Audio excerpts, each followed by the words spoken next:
So today is Tuesday, March 18th, 2025. My name is Joseph Gonzalez, and I'm interviewing Reverend Cassandra Nuñez at Morgan State University in Baltimore, Maryland, for the Voces Oral History Center. Thank you so much for agreeing to this interview.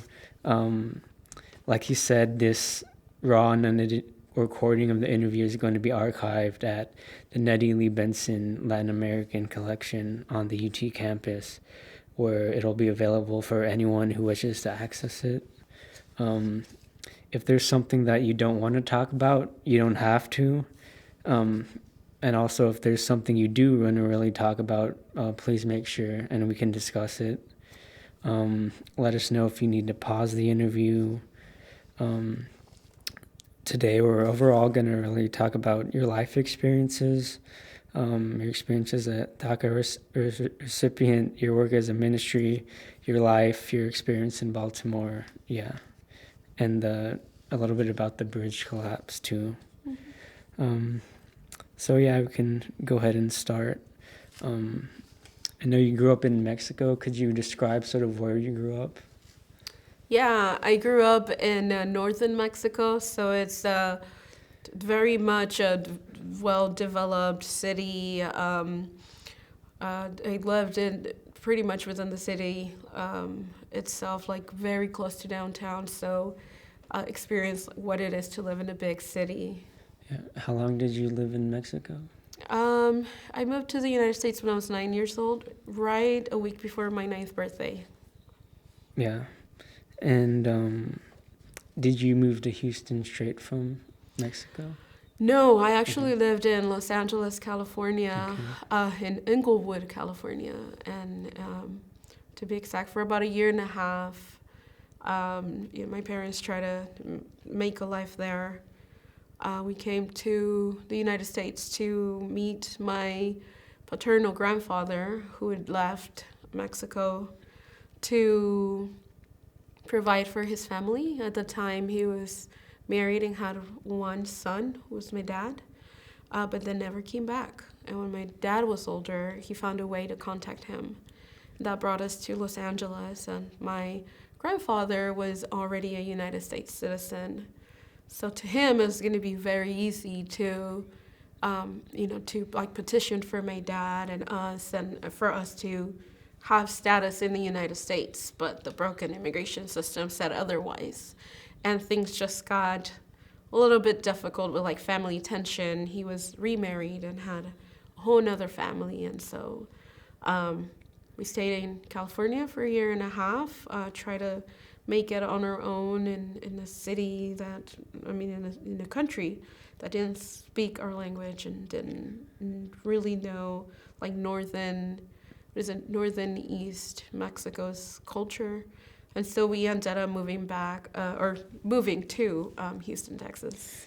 Yeah. Could you talk about the sort of, I guess, culture shock or atmosphere that you felt in Los Angeles when you first got there? Yeah.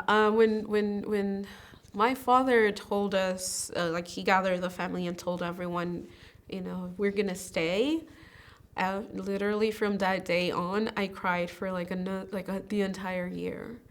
Every morning before going to school, I would cry.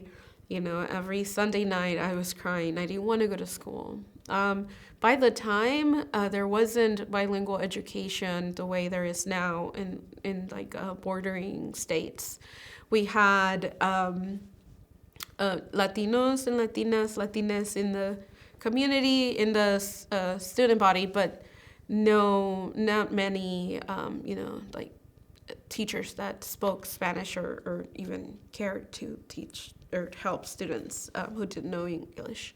And so my experience wasn't just coming into a country that was completely different in the way people gather and kind of spend time with each other. It was also in the language part and the food, and there was cartoons every evening, but they were all in English, and I didn't understand any of it.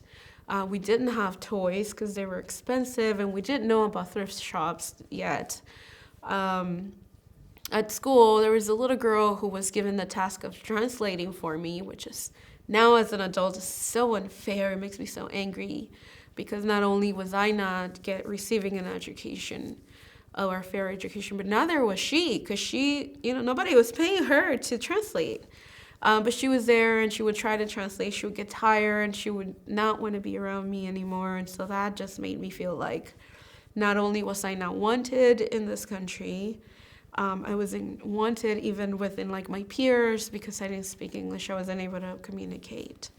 My elementary teacher told the class that they couldn't speak any Spanish to me. And I don't know if that was like to help me learn English faster or what it was, but that really made me live like a very lonely first year in the United States. Yeah. And you moved to Houston after Los Angeles? Yeah, after like a year and a half. Yeah. And you sort of, did you carry those sort of negative feelings into Houston, and was Houston a more welcoming place, or did you experience more of the same? Houston was a lot more welcoming. I ended up in southeast Houston, so a neighborhood that's predominantly Mexican American. And so, like northern Mexico's food was found there, and it tasted like somewhat like home. Of course, not completely, because there's some ingredients that still hadn't made it in, but there was a sense of like at least something familiar in this country that I felt rejecting me actively. Houston felt like home also, and again, it was so weird when we moved to Houston. Because I was only spoken to in English, my English was a bit better. And so by the time I got into school again, the teacher said she should stay in an all-English classroom because she's working in her English. I was suffering through those classes. There's a lot I didn't even learn because, again, they put this fifth grader there to translate for me, affecting her education and mine, but she's still a friend of mine today. So, we talk about that experience of her given the task of translating at home, as the child who's bilingual, and also in school as one of the students who was fully bilingual. And so by the time I got to the next grade level, my English was no longer considered like an English learner's level, but like a advancer. And so they jumped me from an English level class to an advanced class, and that like just the whole language learning experience was terrible to me. But somehow I was able to succeed and do good and be where I'm today. Yeah. How important did you view education when you were young, and did those experiences negatively affect that, or did you feel like you've just how important was education to you when you were younger? Our parents sort of told us, there's 6 of us, I have 5 siblings, told us that the reason why we stayed was so that we were given an opportunity to get an education. And because that was the reason why we stayed, I felt like it was an obligation to do well in school. And so education was important to me because of that, because like this is why we stayed. And so we're gonna pay this price, right? However, the navigating the whole system has been still till today a heartache. It's so hard, to get educated as an immigrant, as a DACA recipient, before DACA even existed, as an undocumented student. And those are things that are still affecting me today as I'm trying to finish a master's degree. Yeah. So correct me if I'm wrong, but you are a DACA recipient? I am, yes. And can you tell me a little bit about that, what it's like? Yeah, I mean, I feel like a lot of people, 2 things. Folks think that people who have DACA or DACA status have some sort of status that allow us to be considered as lawful immigrants. However, DACA is really literally a work permit. Like, we are giving you permission to work here. We don't get benefits aside of that. I mean, just 2 years ago, we were able to get health insurance. Before that, there was a lot that we couldn't get, and so and no benefits and no sense of like actually being part of like a legal permanent resident is. The other thing is that every 2 years when we fill out that form, we're letting immigration know where we're at. We're giving them our addresses, not just of the one where I'm living now, but the ones that I've lived in before, confirming, all the means for them to get to me if they need to. And so they are deferring action on us. And so that puts us at another type of risk, which feels a bit undermined as we are seen as folks who were given this special privilege of working, of having a work permit, which it is. I'm not saying it's not, but it's not just that. And so the experience of pre-DACA and post-DACA, like before DACA, I graduated high school and I was told that I couldn't get a higher education, that I had to pay out of pocket and I had to pay international fees, like an international student, which brought, it made me feel like it was impossible to continue studying and seeking education. And so it wasn't until I had DACA and that I spoke to some folks that I figured out not only was I able to get a higher ed, I qualified for a Pell Grant, and now I had a work permit to help me pay for the rest of that, because scholarships weren't available for us, financial aid wasn't available for us, so all we could do is work our asses off in order to be able to get an education and sustain ourselves and help mom and dad in their own.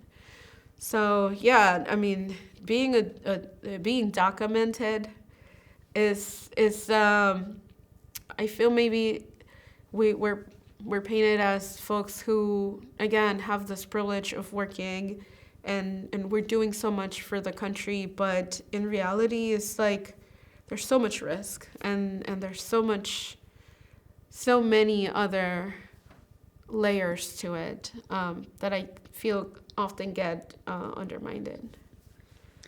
Yeah, you talk about the sort of risk in the broken immigration system. Do you think much has changed, positively or negatively, from when you were directly experiencing that? I guess you're still sort of experiencing that, but just say from when you were a kid to now, has there been any improvement in that, or the opposite? No, yeah. I mean, and again, there's this idea of getting in line, right? Like, get in line, fill out your paperwork, and you will get to be here lawfully or legally, as we often hear.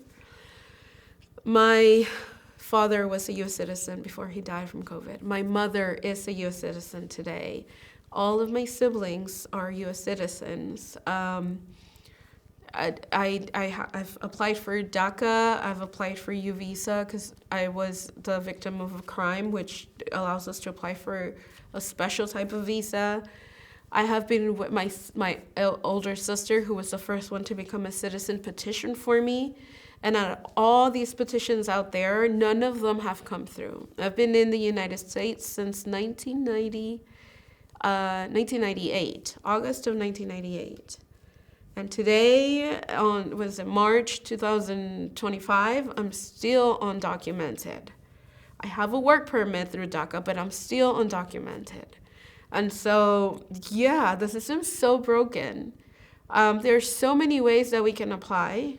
And I've had the privilege to learn how to do that. I've sent all the forms myself. I paid all the fees.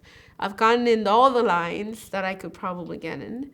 And I'm still undocumented. So that testifies to how broken the system is and how getting in line is not it's not real. It's an illusion that there is a system that works. Yeah. Sort of moving to the topic of your faith, could you talk about growing up and how religion played a part in your life? Yeah, I believe it or not, I was kicked out of one church, which made me not want to do anything with religion. And then later found that something, God, divinity, brought me back to church to experience it differently. And so I grew up in a very legalistic religion. Long skirts, no makeup, girls don't preach, girls don't lead, girls follow and take care of kids and have kids. This understanding of God's intention in my life, and it being dependent on like male figures around me. When I left the church, I was in the middle of I don't know, I was going through an identity crisis, let's call it. I was experiencing all of what the teenage angst years will offer, and listening to, I don't know, Papa Roach and sort of angry and expressive music, which still I love till today, because that's just what ended up kicking me out from church. I asked a lot of questions. Why can't girls wear pants? Why can't I lead? Why can't I preach? Which made me face my own identity within my understanding of Christianism, which made me leave the church altogether. How did your parents feel about you leaving the church? I don't know. I mean, by that time, I don't think any of us were going to church anymore. My parents were tired. Well, my dad was tired. He was working nonstop, very low wages. I mean, Texas minimum pay at the time was like $6.45 or something. And so he was working long hours, not making ends meet. He was tired. He was drinking a lot and kind of stopped going to church. So I think in that moment, my experience, it was, as the teenage years offer, it was a lot about me. And the world revolved around me at the time. And I felt like I really didn't care what they thought, because I questioned it all. I questioned God's existence, right? It kind of that question that if God exists, why do bad things happen? And all of that, experience all of that. That also brought me to look for comfort and wholeness in perhaps things that didn't really fill me up. There was a void, and I was trying to fill it up instead of going to therapy, because we didn't know about therapy. And eventually, I found out, this is not the way to go about things either. So I thought, okay, I'm gonna give this whole Jesus thing another try, because at least there I felt like I was feeling the void in a healthier way. And so I went back to church, but this time it wasn't to the Pentecostal church. I went to the Methodist church. And they welcome all my questions. And when they didn't know the answers, they said, we don't know. We hope it's this, but we don't know. And you're right to question it. And feeling that welcoming of my doubt, and them not saying, don't bring your doubt in the room. No, bring it in, and you come in too, and let's sit down and let's break bread, was what brought me back to the church. The community building aspect of it is what keeps me in the church. Yeah. How long was the period between you going of the Pentecostal versus the Methodist, and how did you have the idea to try the Methodist church? It was probably a 3-year gap or so. My father lost his job at some point because he was undocumented still, and they were doing like the e-verify thing, but like they wouldn't call it e-verify yet. So that's when the IRS runs the social security number. If the number doesn't match with the name, then it would flag it. And so, he was trying to work and lost his job because the IRS let his employers know that he was using perhaps a number that wasn't his. He fell into a deep depression. My mom couldn't make ends meet. She started making tamales to sell. And during the summer, kids eat a lot in the summer because they're home and we didn't have money for vacations or anything. So we would eat and go out and run around and come back and eat. And so across the street from our house, there was the United Methodist Church. And they would offer sandwiches every day at noon. And so my mother would say, go to the church and get fed. We're all out of snacks. Go there and they'll give you a snack. And so we ended up going there a lot, almost the entire summer. And that's how I ended up in the United Methodist Church. When I come into a Sunday worship, which the pastor invited my mom eventually, who I see up front is a lady with a collar and a robe. And I was like, I thought women couldn't preach. And I heard her preach, and I don't remember much of her sermon because I was so young, but I remember it catching my attention.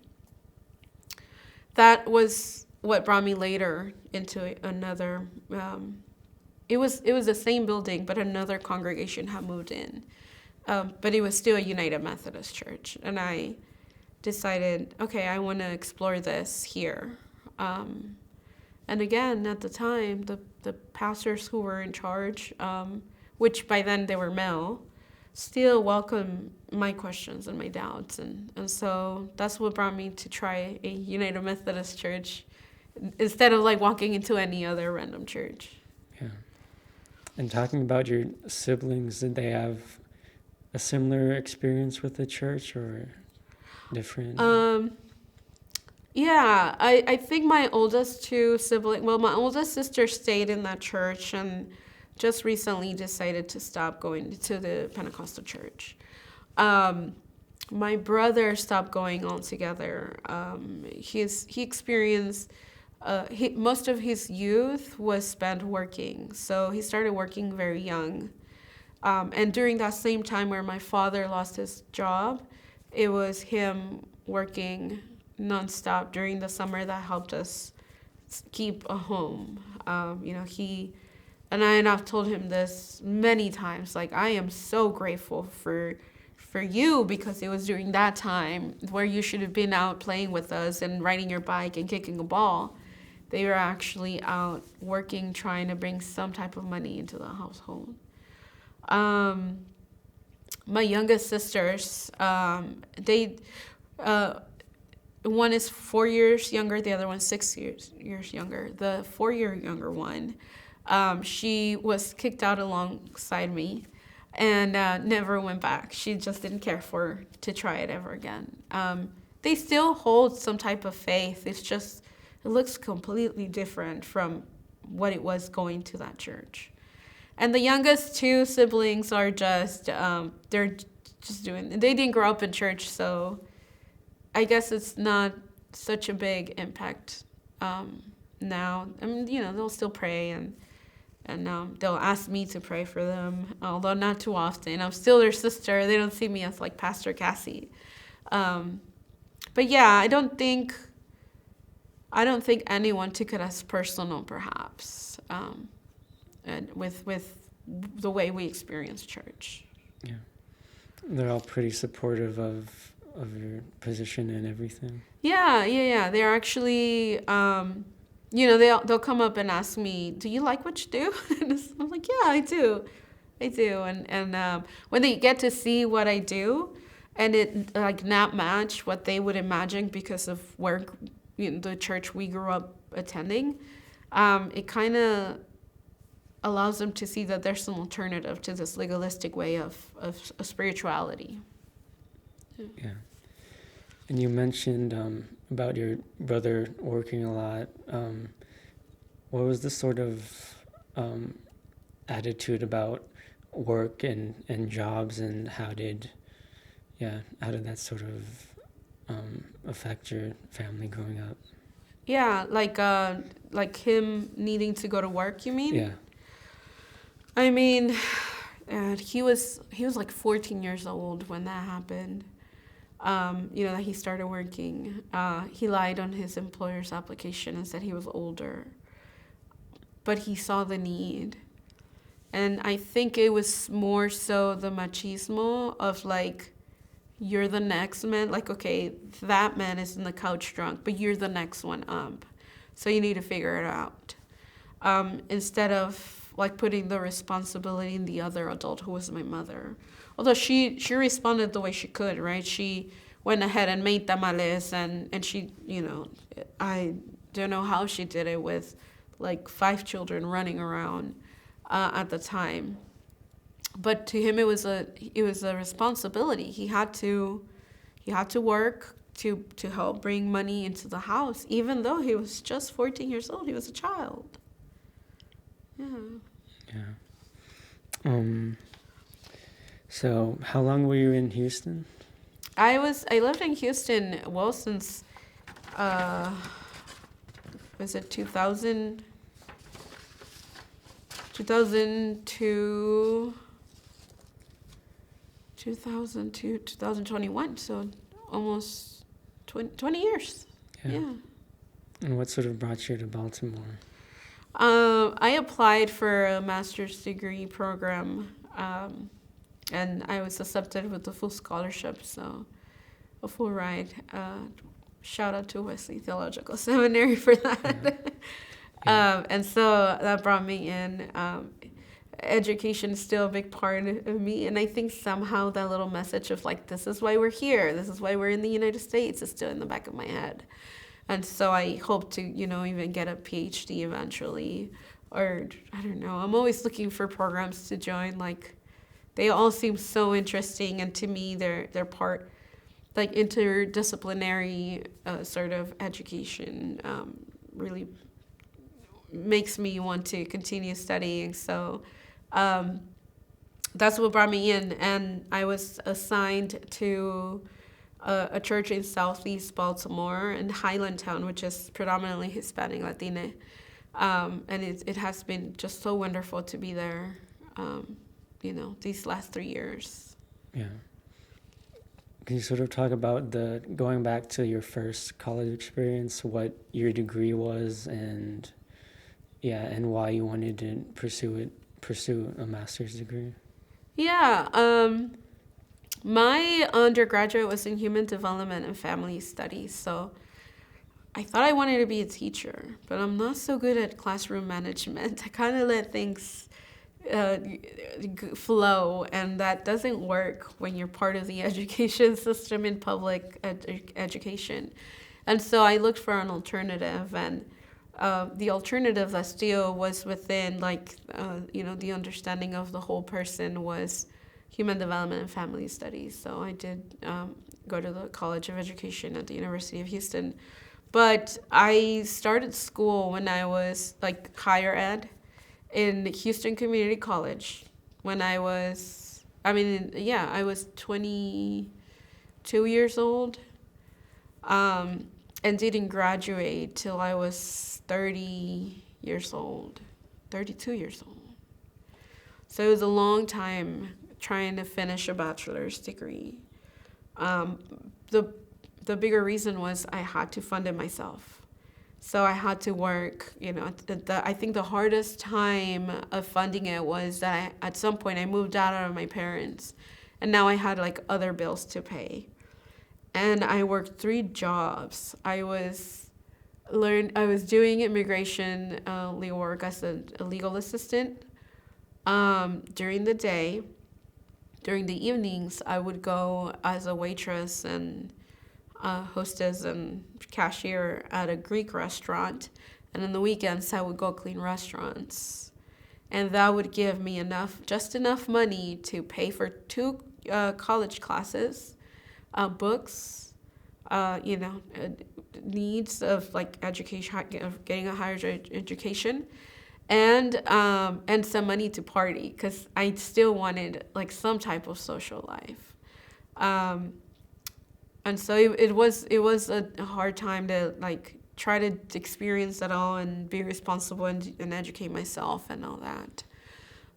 When I finally got to the University of Houston, which was like 6 years later, it was like another culture shock. I was the first one in my family to go to a university, and so now being able to navigate that system was a whole nother like slap in the face. I almost flunked a class, and I thought that's unacceptable because I'm paying for it. Like I'm literally, my hands had calluses from cleaning the restaurants, and I would look at my hands and say, I cannot let this happen. So I would go back and study, and with like 3-4 hours of sleep, try to make it so that I can get that degree. When I got the degree, I didn't even walk. I was so like frustrated with the system that I was like, no, they don't get to. I said they don't get to have a picture of me with their logo because it was all me, right? So I remember I just told them, just send me the diploma. So I have my diploma. It's not even mounted anywhere. It's like somewhere. I think it's in Houston in my mom's house.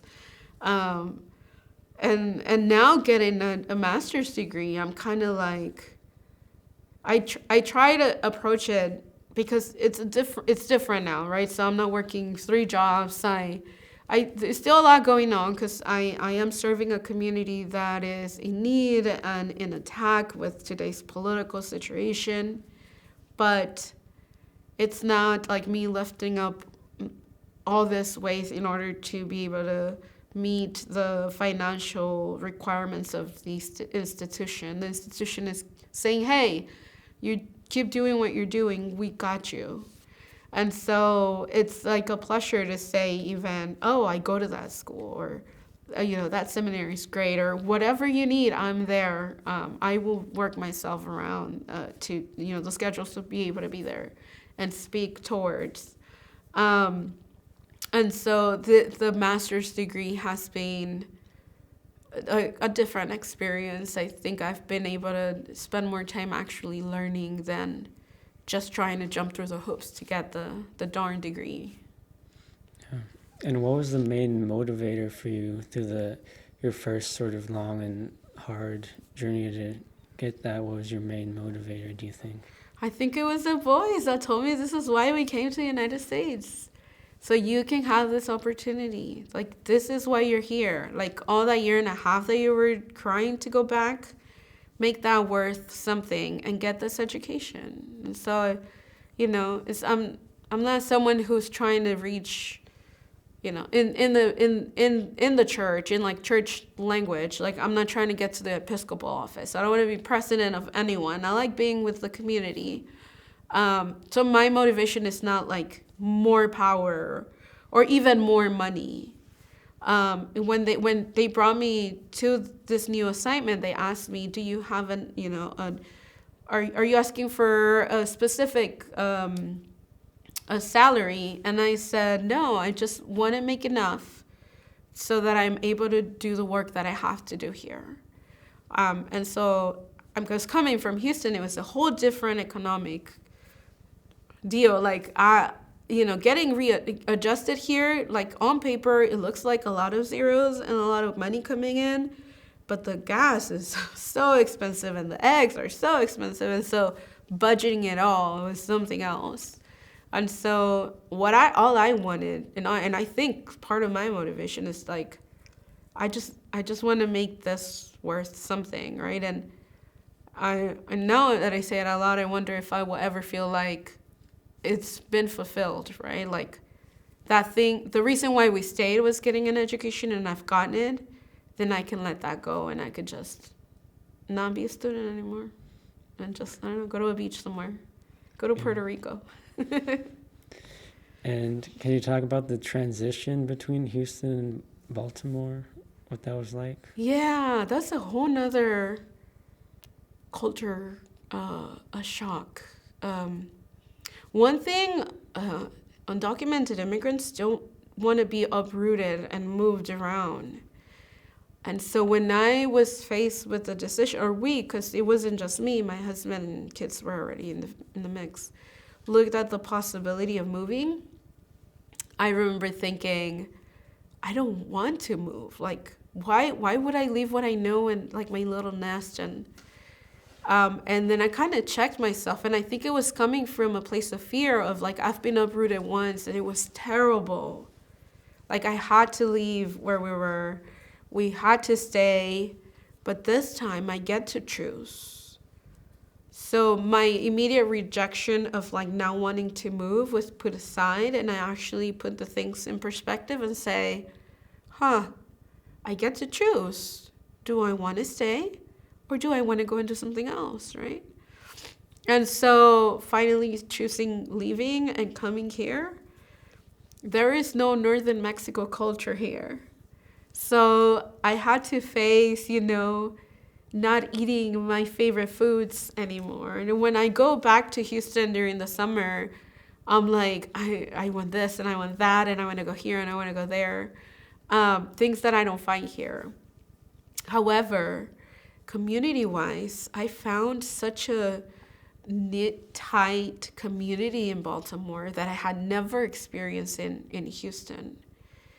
I experienced some community, but it's just so spread out that it was hard to be able to be together and like support each other in ways that weren't like led by nonprofits seeking to take the credit. Because I did a lot of work with nonprofits of like coming to DC and speaking in rallies and like marching and protesting, all of it. But it didn't feel as knit tight, like it didn't feel community led. It felt more like institution led. But I feel here like everything is community led. Now, just like in any Latina family, there's drama. There's drama and there's like so-and-so is talking about so-and-so. But nonetheless, like when we need to put things aside, the community would gather and will do things. And so I really do appreciate that we're able to put things aside so that we can, help this family who just lost everything on a fire, or help, during the bridge collapse. What can we all do as a community to support these families? I feel like the community does exceptionally well at taking care of each other here. Yeah. And can you talk about community-led activism, would you call it? Community-led, yeah. What that looks like. Yeah, the church where I serve now runs as like a community center, like a resource hub. I have community there Monday through Sunday, like every day of the week, something is there happening there, someone is there. And it's during those times that I get to experience community in a different way than on a Sunday morning, because what brings us together on a Sunday morning is to worship God and to thank God, and it's like, revolves around the divine. During the week, I still think God shows up, but it's not in the center of it all, but it sort of just shows up like it's been in the atmosphere. We don't have to talk about it. It's there. I don't know if I make myself understand, but community-led activism then becomes these community members who come in, receive a piece of education, and then spend time still in the church building talking about what can we do to make this better for us all. And so they begin to organize. Well, what if we, during the Know Your Rights, the need for Know Your Rights presentations, at some point I told them it's getting very difficult to like gather everyone in person. So what can we do to be able to gather? But those who don't have access to internet or can't manage internet, how are we going to make them hear this? And so I started listening in, and folks say, well, I can go to Miss So-and-so's house and I can give her the information. If we meet via Zoom, I can even bring my laptop there and she can see it and I will help her. I can maneuver it. If we have like portable devices with internet, then we can go to different houses. So now I'm listening and I'm supporting their own organizing. There's no need for the church to lead everything. We can sit back, listen, and so I say, I can get you some portable devices that have internet if you would go and share the information with others. So you see that is community-led activism compared to me coming in and saying, we're only doing a Zoom, know your rights. But so-and-so can't get them. Well, there's only so much we can do. I'm sorry. Our budget doesn't allow it. Like, no, we can step back and let people with what they have. Our folks are so creative and so resilient, and they will make, was it a stone soup? If it means they need to feed everyone in the community. And so I really do step back a lot and let them take lead. And I feel like that is the community organizing that's happening. Yeah, and the community you serve and that you find that you're a part of, what's the sort of makeup, whether race or class, just what type of people are the communities sort of work with? It's predominantly Hispanic, Latina, people from all over Latin America. Like it's so diverse. We have folks from Venezuela and Chile, Peru, Ecuador, Brazil. We have folks from Central America, Guatemala, El Salvador, Honduras, Colombia too, which is in South America. From Mexico, obviously. So we have people from like all over Latin America. We have Afro Latines, we have white Latines, we have Asian Latines, or Asian, Asian Latines. We have and a lot of indigenous Latines in the community as well. So it's just beautiful and diverse, and we come together without the need of criticizing each other's background or customs. So we laugh about it. My husband is from Peru. He eats guinea pigs.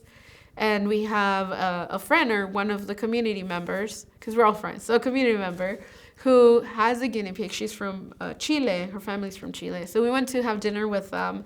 And I yell, hey, Cesar, they have guinea pigs here. Is this the dinner? And she was like, oh my God, you're not, this is not to eat. This is my pet. Is it like we laugh about it instead of saying ew or yucky or whatever, because we understand we all come from different backgrounds, and what's normal, it's not for the individual to decide, but rather an experience that we all share, and there's no such thing as normal, right?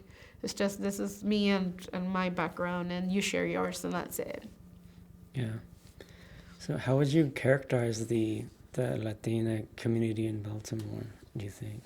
How would I characterize it? Yeah, like if they were, how would you describe them as a...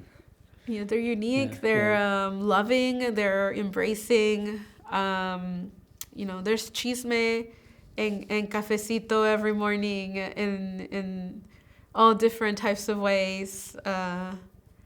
It's wonderful. Yeah.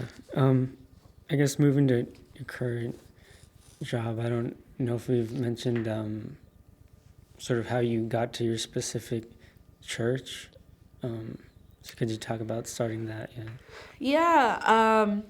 I became a local licensed pastor in the United Methodist Church in the Texas Annual Conference in 2017. And my first assignment was actually in 2016. They placed me as a lay pastor, which is like a supply pastor, while I finished my licensing. That community grew and flourished, and it did great. For different reasons, it had to close, but it was growing. It seemed promising. After that, I was placed in like two predominantly, the following years in two predominantly white affluent churches.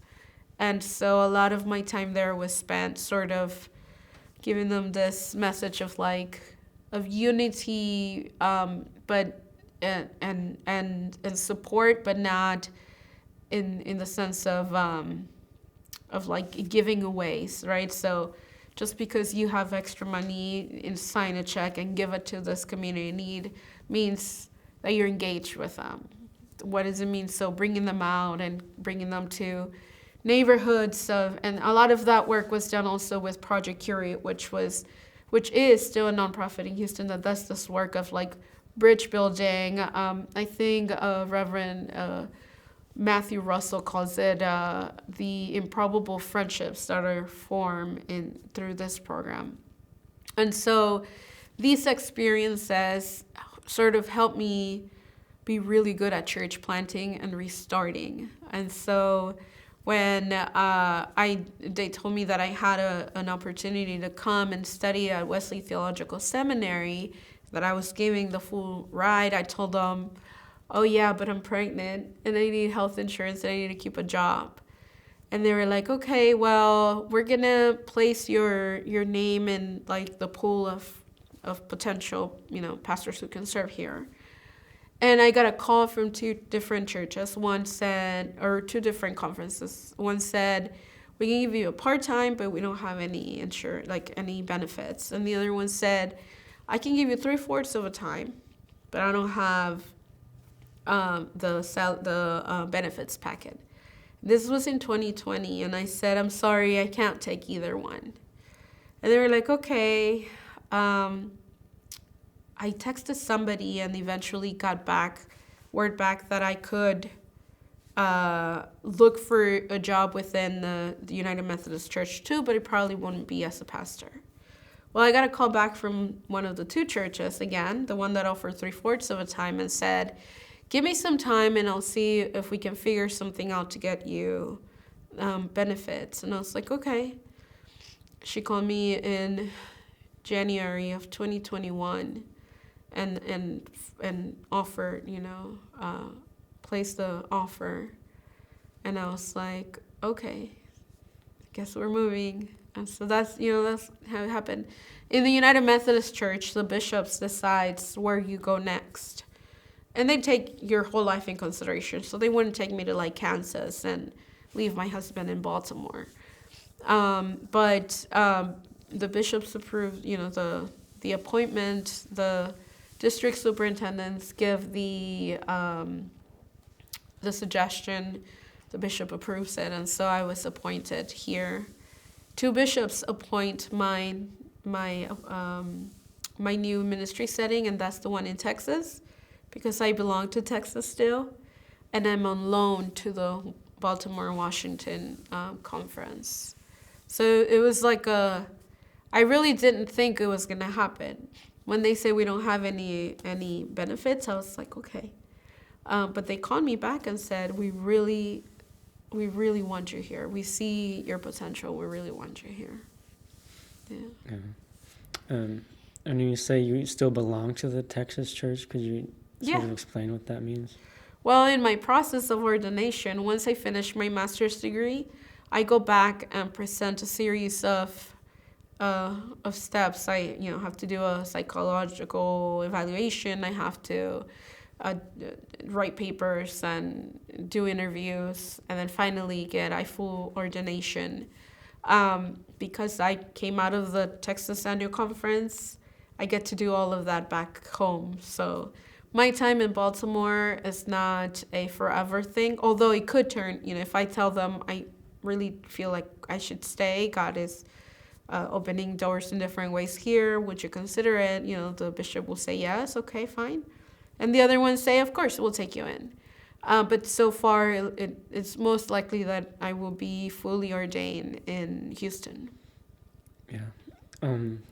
Speaking of Baltimore, if there's one thing that you would, I guess, miss most if you left, what would that be?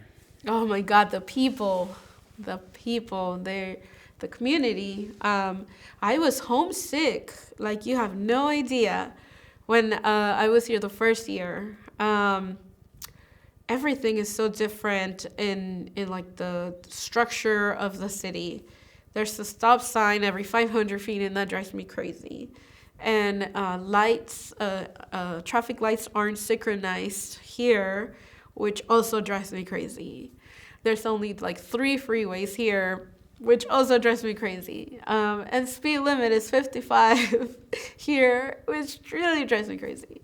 And there's so many reasons why I wouldn't like the city, but the people make me see it's like, it's fine. I don't care that it takes me 30 minutes to drive 5 miles. I will do that, if I get to hang out with my homies. Yeah. Yeah. I guess moving on to the bridge collapse. Could you explain, like, sort of how you first found out about that? Oh my goodness. Yeah, I was in bed and like every healthy American, the first thing I grab in the morning is my phone. I think it wasn't even morning yet. It was like 4 a.m. and I got up to use the restroom and I grabbed my phone and opened one of the social media apps. And I saw a note that said, bridge collapsed in Baltimore. And that was it. I opened it up and I started reading what bridge that was. And we have a church member who usually takes that bridge to drive into work. And so the first thing I did was call them at like 4 a.m. Of course, they didn't answer. I didn't read the detail because we didn't have all the details. It was just like the bridge collapsed and you saw like a few cars fall with the structure. And so I texted him, let me know when you're awake. I was sleeping next to my husband, so I woke him up and I told him, hey, this happened, look at this. He was like, okay, try to get some rest. We'll look it up again in the morning because right now we're not going to get any information. And so I couldn't go back to sleep. Later in the morning, that church member finally answered and said, oh, I'm okay. That happened was it like 4 or 5 a.m.? It was like in the middle of the night somehow. And he was like, no, I'm fine. I'm all right. But for that moment, it was like, oh my God, who else do I need to check in? Who uses that bridge often? And everyone was fine. Yeah. What was your relationship with the bridge before that? Did you ever drive on it or? Yeah, I drove on it to go to that member's house several times. It wasn't a bridge that I use personally because I live on the west side of the city, so I would take like the tunnels to get into the city or into the southeast side of the city. So it wasn't a bridge I found myself like every day on. But I did understood the importance of that bridge because it was one of the free bridges. So folks who wouldn't want to deal with the Maryland EC-Tag administration, which at some point was giving everyone a hard time, and folks who didn't have the means to like get the transporter to use the tunnels and pay the toll, could take that road to come around the city as well. It was a shortcut for others. Instead of going other way around from one side to the other, they could just cross the bridge. But now, shortly after that, traffic was terrible everywhere in the city, in the inner city and the freeways, in like the outer roads, everything. It was pretty bad. Yeah. Yeah. What are the biggest impacts to the city, do you think, as a result of the collapse?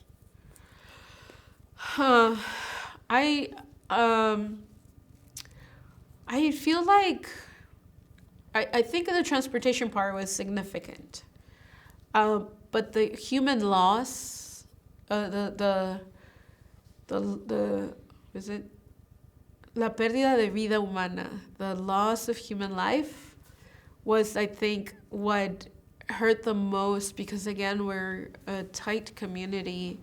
Not everybody knew them, the workers that lost their lives. I feel like very few people actually knew them. And it took us all time to like get to know them more as we talked and reached out to their families.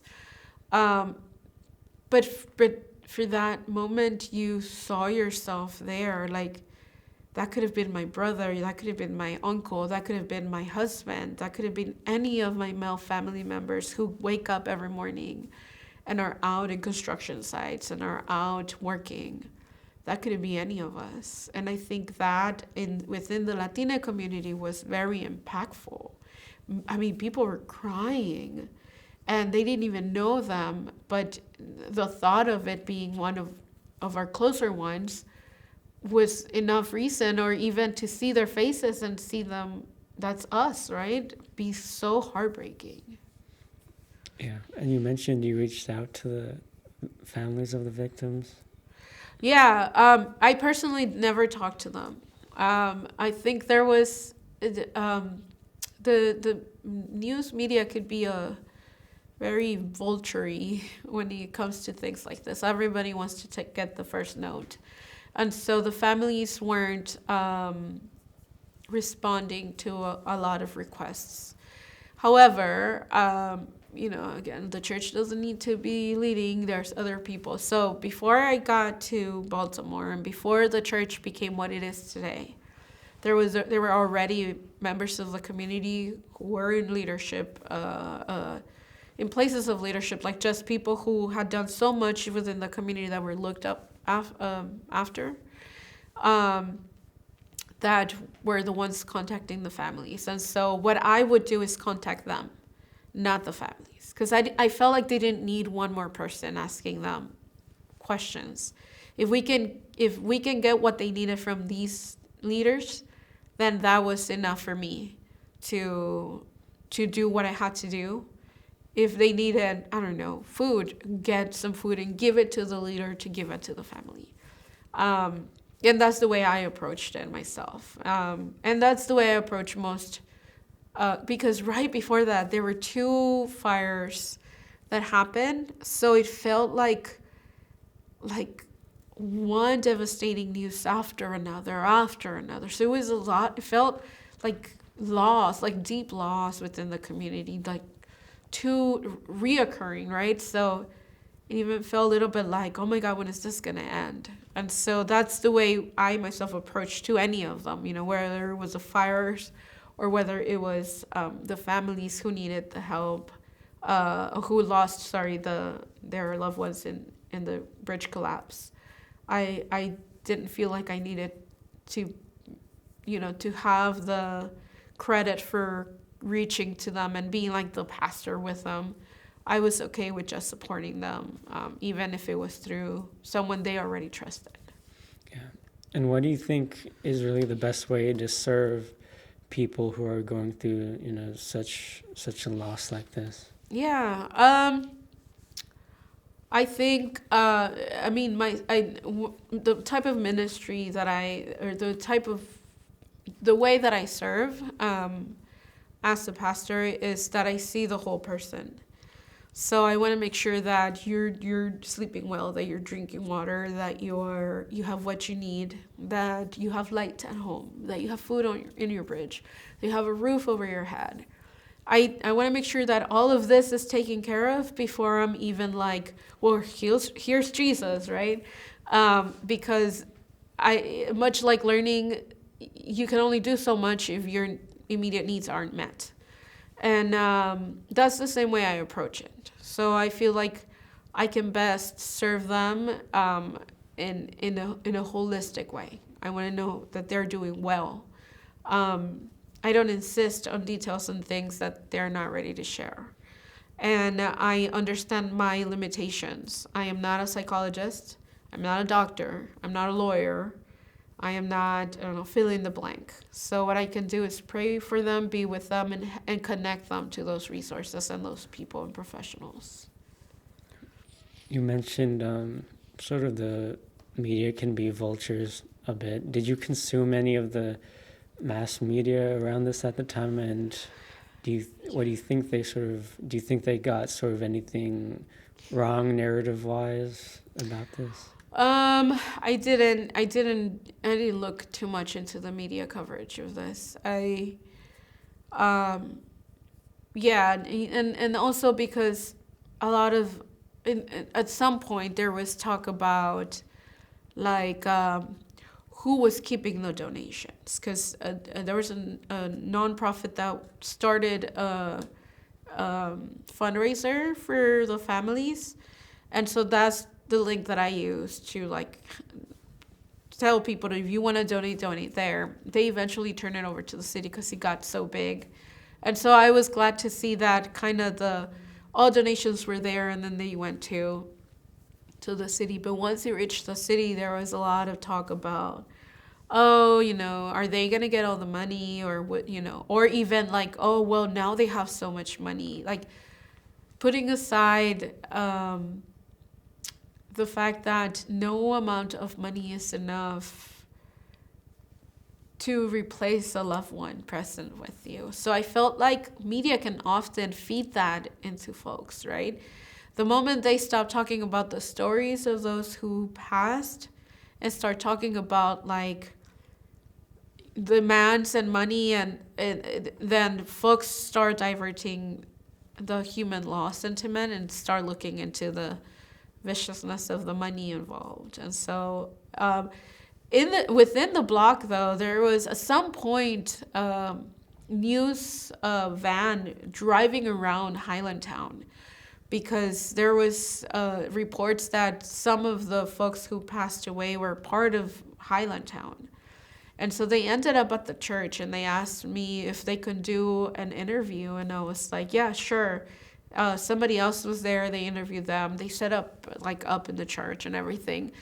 And at some point they asked me, the same question, if I had talked to the victims. The person even said like, oh, they're part of this church. And I was like, I never said that. Like, no, they're not. Yeah, they're not. And when I actually got to see the clip, which was like a month later, it had been published within that week, but I just looked at it later because somebody sent it to me. I was like, they cut out a lot of the interview, because I think it was because I refused to say anything that wasn't true, or that gave the wrong idea of how directly connected I was to those families. And so he wanted like the first, the pastor of the family to talk, and I was like, no, I'm not that person. Yeah. And what do you think about the city's response to the collapse? I mean, I appreciated again the way that money was grabbed and kind of placed in this. I really didn't follow up with the way they handled that part. There are receipts and ways to trace money, so I don't feel like, like I had to figure out where did the money go. I know that they did reach out. I believe it was MEMA, the Mayor's Office of Immigrants Affairs, that reached out to the families too and try to make sure that they have what they needed. And that's as much as I know about that, in all honesty. Yeah, that's right. And what about the sort of like community response, sort of from organizations or nonprofits? Can you talk about how sort of about the community coming together too, and how that happened? Yeah, there's this lady, Janet Arce, who thought, and she does things out in the community. She feeds folks. She gives toys away in Christmas. So she does this. I think she has a foundation called, I think it's her name, Janet Arce Foundation. I found it interesting that she wasn't one of the ones who said, I need to go to the families to make sure that they have what they need.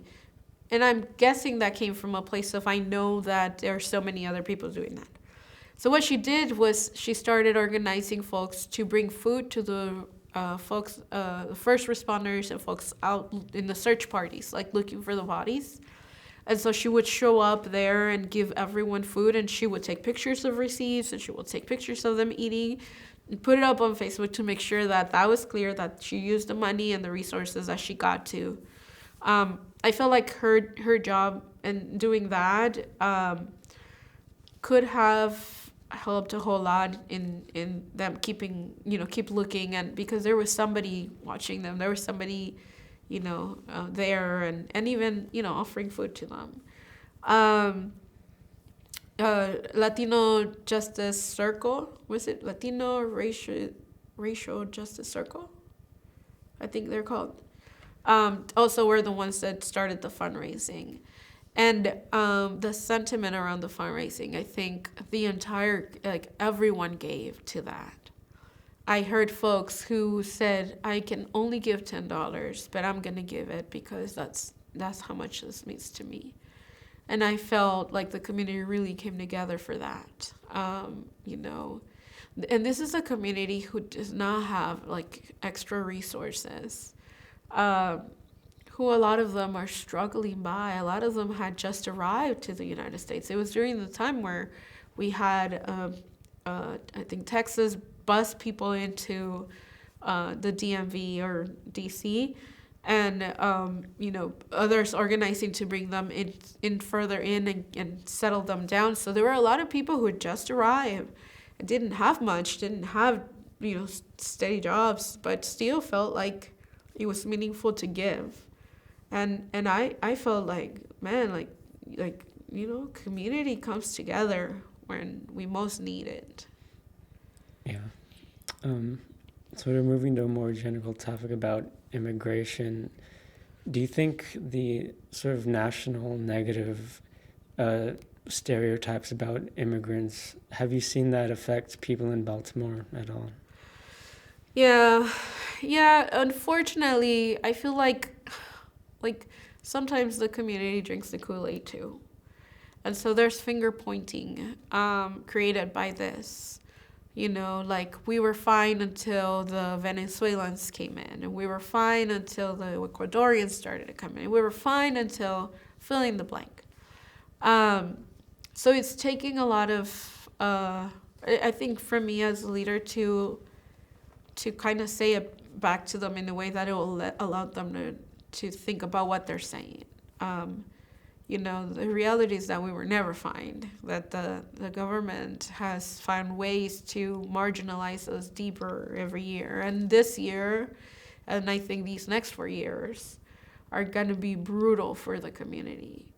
So I think that right now we're coming together for survival, and we're coming together and looking out for each other. But there's another conversation that's being had, and that's why are we here? Instead of looking at who is in office, they'll say, yeah, well, but maybe he wouldn't be as bad towards us if this group wouldn't have done this. And so, a lot of the time I'm like, well, let's talk about it. At some point it was the ICE is around, but they're only picking up people with criminal backgrounds. And I'm so glad they are. And I'll be like, okay, by the law of the United States, you are a criminal because you are present unlawfully. So technically, we are all criminals. And so this idea of I'm glad they're taking them and not me does not help the cause of keeping us all safe. And so I think there's ways that we're able to acknowledge, folks who cause hurt and pain, and that there is a due process for that. But this idea of having ICE coming to our neighborhoods in this violent way is not the answer at all. Yeah, you talked about sort of survival in the next 4 years. How does that look like?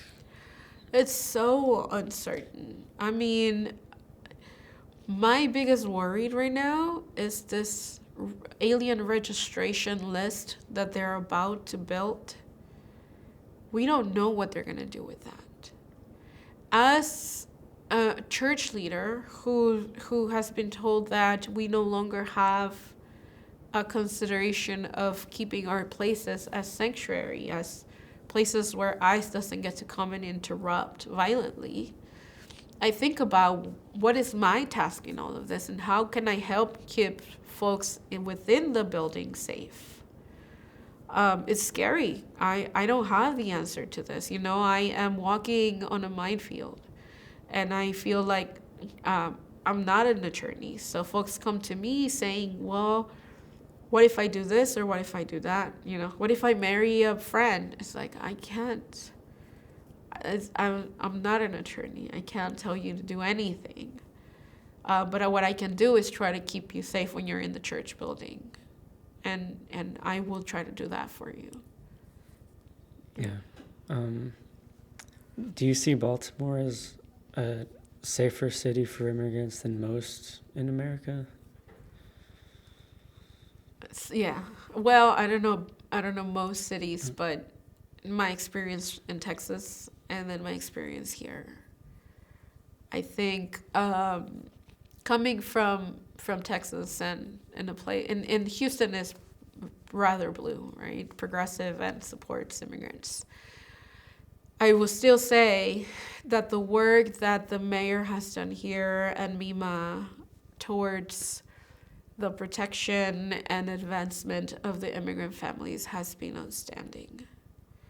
Providing programs and support, and I don't mean Latina immigrant families. I mean from all immigrant families, has been pretty amazing. Yeah. Yeah. Sorry, I have to cough. Okay.